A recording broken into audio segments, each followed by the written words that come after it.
welcome to this deep dive. Today we're tackling something pretty universal, dealing with failure, with setbacks. You shared some really fascinating material looking at how our ego gets tangled up in all that. Yeah, exactly. It's about how ego affects, not just coping, but actually recovering, finding strength. And the sources you brought in, excerpts from this book on managing the self, Hmm. they offer some maybe surprising angles. They really do. It's a mix of historical deep dives and some pretty sharp observations about resilience. Right. And the goal here isn't to just wallow in failure, obviously. It's more about understanding how to maybe reorient when things go sideways. Find strength in unexpected places. Exactly. We want to pull out some actionable stuff, things you, the listener, can actually use when you hit those bumps in the road. Okay, so let's just jump in. The nature of failure itself. I mean, nobody gets a pass, right? Everyone faces setbacks. No one's immune. And the sources really zero in on how often our own ego makes those hard times harder, more painful even. Yeah, that Adam Smith quote you highlighted really nails it. This idea that we tend to broadcast our joys but hide our sorrows. Make parade of our riches and conceal our poverty. Right, and he links it to the mortification of having your struggles out in public. It really makes you think how much ego is tied up in keeping up appearances. It's so true, especially today, with social media everywhere. Does that pressure to look perfect make failure feel even worse? Maybe isolate us more? Could be. And the source material jumps right into a really powerful story, Katharine Graham's. Talk about unexpected adversity. Yeah, her story is incredible. On the surface, privileged upbringing, father buys the Washington Post, brilliant mother. Seemed like she had it all laid out. Inherits the paper, but mostly stays in the background. She even called herself, like, the tail to her husband's kite. But then life throws these massive curveballs, her husband's severe mental breakdown, his erratic behavior, and then tragically his suicide. It's just devastating. And suddenly, there she is. 46 years old, a mother, zero real business experience, and she's thrust into leading this major company. The book uses words like unprepared, timid, naive to describe how she felt initially. Yeah, which underlines that point about failure being relative. Even with her background, this was a huge crisis for her personally. Absolutely. Life just has this way of, taking your best laid plans and just smashing them. Sometimes just once, sometimes over and over again. That George Goodman analogy really sticks with you, the wonderful ball. Right. Champagne, laughter, everything's great, and then boom, the Black Horsemen crash the party. It's such a vivid picture of how crisis can just arrive totally out of the blue, personal, professional, doesn't matter. And if your ego's been puffing itself up during the good times, Oh, yeah. that fall can feel catastrophic. Small things become massive deals. The book mentions how we label these things sabotage, unfairness, tragedy, but ultimately, they're trials, things we just have to get through. Yeah, like that Gilgamesh quote, "He will face a battle he knows not. You just don't know what's coming." And Katharine Graham, she definitely faced unknown battles. Taking over the Post was just the start. It really was. She had this inner strength, though, didn't she? What Thomas Paine called Washington's cabinet of fortitude. She needed it. Right away, she's dealing with this bored conservative, risk-averse, kind of holding things back, patronizing even. She had to learn to trust her own judgment. And one of her first big moves, against their advice, was hiring a new executive editor. A huge decision. But like you said, just the beginning. What came next was, well, relentless. It was nonstop. The book lays it all out, publishing the Pentagon Papers, facing down serious legal threats, potential ruin, especially with the IPO happening. Huge stakes. Then Watergate, going head-to-head with the Nixon administration, John Mitchell's threat. Chilling. Katie Graham's going to get her tit caught in a big fat ringer? Unbelievable. And then the printer's strike. Violent, drawn-out competitors wouldn't even help print the paper. Total isolation. Plus a hostile investor situation that forced this really risky stock buyback plan. The pressure must have been just immense. It's hard to even imagine, but the turnaround, I mean, it took time, but it was incredible. It really was. The Pentagon Papers, Watergate, they became these huge moments in journalism history. Pulitzer Prize. That hostile investor, turned out it was Warren Buffett, becomes this amazing mentor. Right, and they weathered the strike. And those stark buybacks ended up creating billions in value. The numbers are just staggering. The Post's IPO return compared to the rest of the industry, it cemented her legacy, not just as a woman CEO, but as one of the greats, period. And you have to keep remembering her early life didn't prepare her for any of this, which makes her resilience even more remarkable. Think about the temptation just to sell, right? Hmm. Take the money and walk away from all that stress. Absolutely. But she didn't cause the problem. She just had to deal with them. And she didn't react with ego, like, going on a buying spree or something. She doubled down on her own company. Which connects to that Bill Walsh quote. Yeah.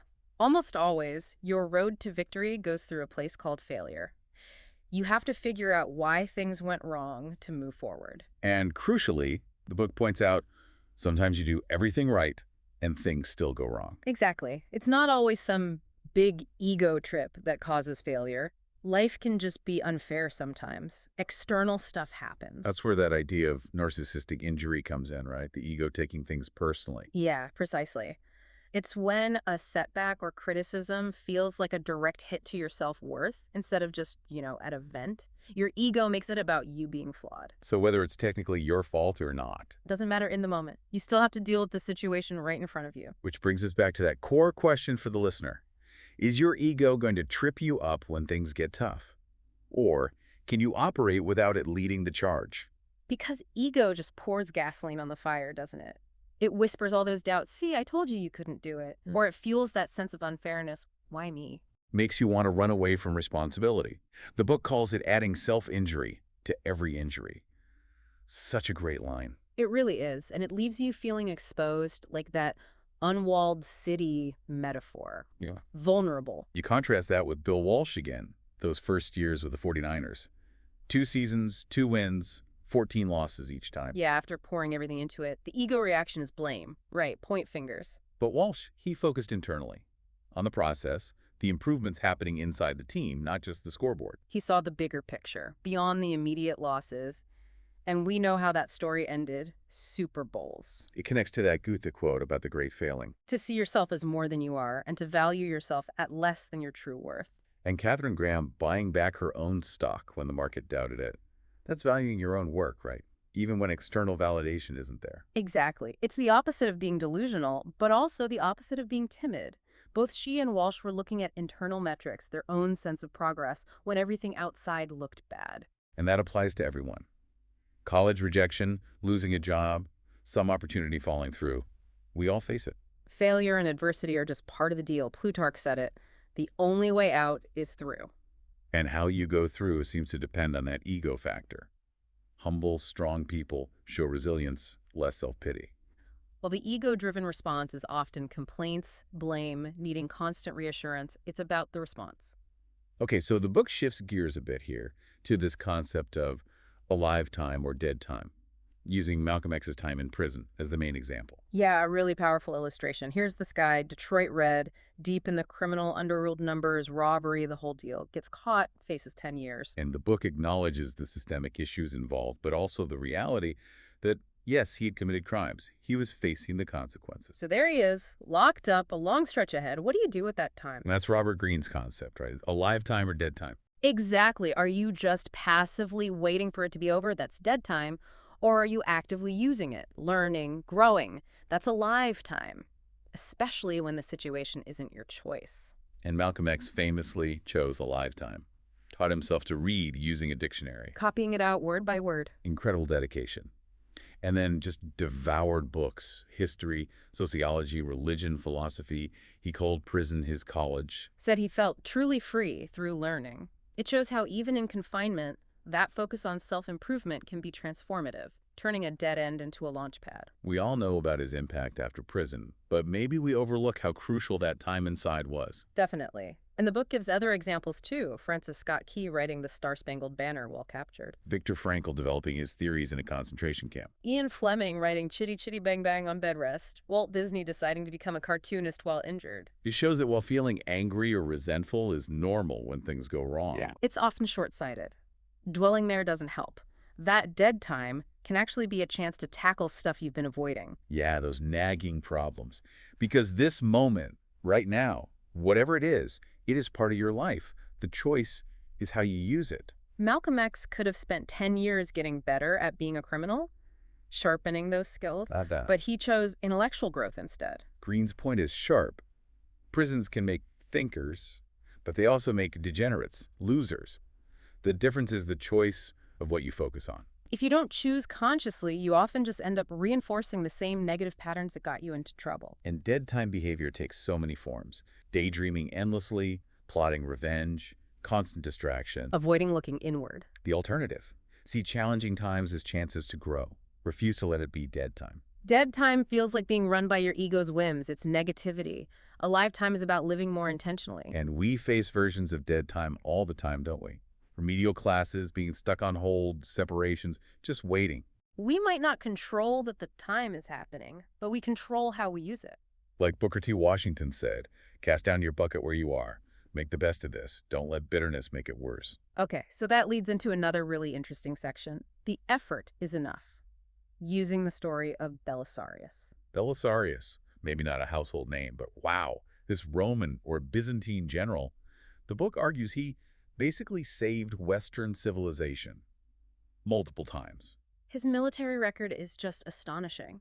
Won back huge territories, saved the emperor's throne, all before he was 40. A genuine military genius. But, and this is the kicker, instead of glory and rewards. He got suspicion from the emperor, Justinian. Jealousy. His victories were undermined by bad treaties. His own historian kind of trashed his legacy, got stripped of command. A legend even says he ended up blinded and begging. It's just outrageous treatment. Historians have been fuming about it for centuries. But the amazing thing, Belisarius himself apparently never complained much. He had chances to grab power himself, right, but didn't seem interested. It seems like he saw it as duty. To his country, to God. The satisfaction came from doing the job well, acting honorably. That was enough for him. Rewards were a bonus, setbacks were just part of it, to be endured. And that hits home for us too, right? Times when you give your all, do everything right, and still, it doesn't work out. Yeah. Or you get ignored, disrespected. Your ego screams for recognition. It wants that validation. But the problem is, once you put your work out there, whatever it is, it's subject to other people's judgment. You can't control that reception. Belisarius could control his actions, his ethics, not how Justinian treated him. So the argument is the value is in doing the right thing for its own sake, regardless of reward or punishment. I mean, should he have just acted badly because he wasn't appreciated? Of course not. Yeah. But it raises that question. Why bother working hard if the outcome's uncertain? Ego says, don't bother. But intrinsic value says the effort itself matters. Think of activists, leaders, inventors who never saw the fruits of their labor. Should they just not have bothered? Ego tempts us to quit when the applause stops. But finding satisfaction in the work, separate from the outcome, that's key for resilience. Otherwise, you get that expectation hangover. You get used to praise, and then when it stops, you crash. Like that story of Alexander the Great and Diogenes. Yeah. Alexander, most powerful man alive, offers the philosopher anything. Diogenes just says, stop blocking my sun. Talk about an ego check for Alexander. And Robert Louis Stevenson talking about the disappointment of indifference after hard work. It's real. We will face indifference. We will be unappreciated sometimes. You have to find a way to keep going anyway. Even that final image of Belisarius in the poem, poor, maybe disabled, but still saying, I still am Belisarius, that core identity remains. The book puts it bluntly. You will be unappreciated, you will be sabotaged, you will fail. Expectations won't always be met. So how do you carry on? How do you take pride in yourself and your work through all that? John Wooden's definition of success is powerful here. Peace of mind. Knowing you made the effort to do your best, it's internal. Self-satisfaction. And Marcus Aurelius. Tying well-being to what others say. That's ambition, maybe. Tying it to your own actions, that's sanity. So the advice is pretty straightforward. Do your work. Do it well. And then kind of let go and let God. Recognition is nice, but it's secondary. Rejection says more about them than about your effort's worth. The story of John Kennedy Toole and a confederacy of dunces is just heartbreaking, but illustrates this perfectly. Totally. Rejected everywhere, drives him to suicide. Then after his death, his mother gets it published, wins the Pulitzer Prize. The book didn't change. The external judgment did. It shows how arbitrary that validation can be. You just can't hinge your self-worth on it. The world doesn't really care about our wants. Relying on external approval just sets you up for pain. So the final takeaway from that section. Doing the work is enough. Okay, so wrapping this deep dive up. Yeah. The big ideas seem pretty clear. Failure, it's going to happen. Ego often makes it way worse. Right. Real strength comes from resilience, from using those tough times, making them a live time, learning from them. And crucially, finding satisfaction in the effort itself. not just waiting for the external thumbs up. And hopefully this deep dive has given everyone listening a kind of shortcut to understanding these ideas drawn from these really insightful sources. So here's a final thought to chew on.